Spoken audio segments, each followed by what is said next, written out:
سعى للكشف عن التفاصيل وأسباب وقوع هذا الحادث المؤلم بالطبع. أحمد، كان هناك حوادث من ذي قبل أيضا في مصر في أكثر من محافظة في إطار ربما ضعف البناء.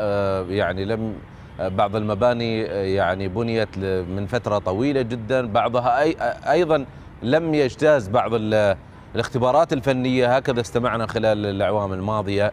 هل هذا وارد يعني بالنسبة للسيناريو العقار هذا؟ أحمد، سأعود وأذكر بهذا الخبر العاجل الذي ترونه الآن على شاشة سكاي نيوز عربية، إذ انهار مبنى مكون من 13 طابقا في منطقة المتنزه بمحافظة الإسكندرية في مصر. يعني في هذا الإطار لابد من ذكر أن محافظة الإسكندرية شهدت مثل هذه الأحداث من ذي قبل في انهيار مباني. أعود إلى مراسلنا من القاهرة أحمد مهران. أحمد، كنا قد تحدثنا عن أن محافظة الإسكندرية شهدت مثل هذه الانهيارات.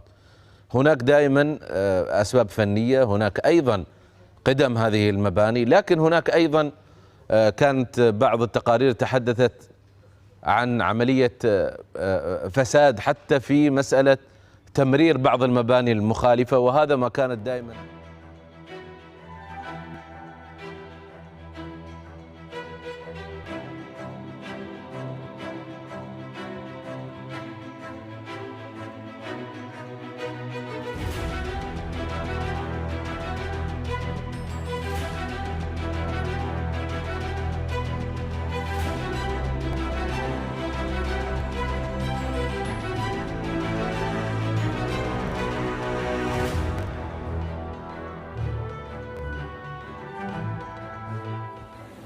زي ما احنا شايفين كده يا جماعة القنوات كلها بلا استثناء، قناة العربية والحدث شغالين ما شاء الله. قناة الجزيرة رجعت تاني بثوبها الجديد، داخلين بقى كل الأخبار كل دقيقتين ثلاثة، الحق العمرة وقعت، الحق العمرة وقعت يا جماعة، العمرة وقعت، وكأن في كارثة تشيرنوبل اشتغلت تاني في مصر ولا حاجة حصلت. يعني سبحان الله العالم كله بيقع في مباني يعني، بس في مصر دي حاجة تانية خالص.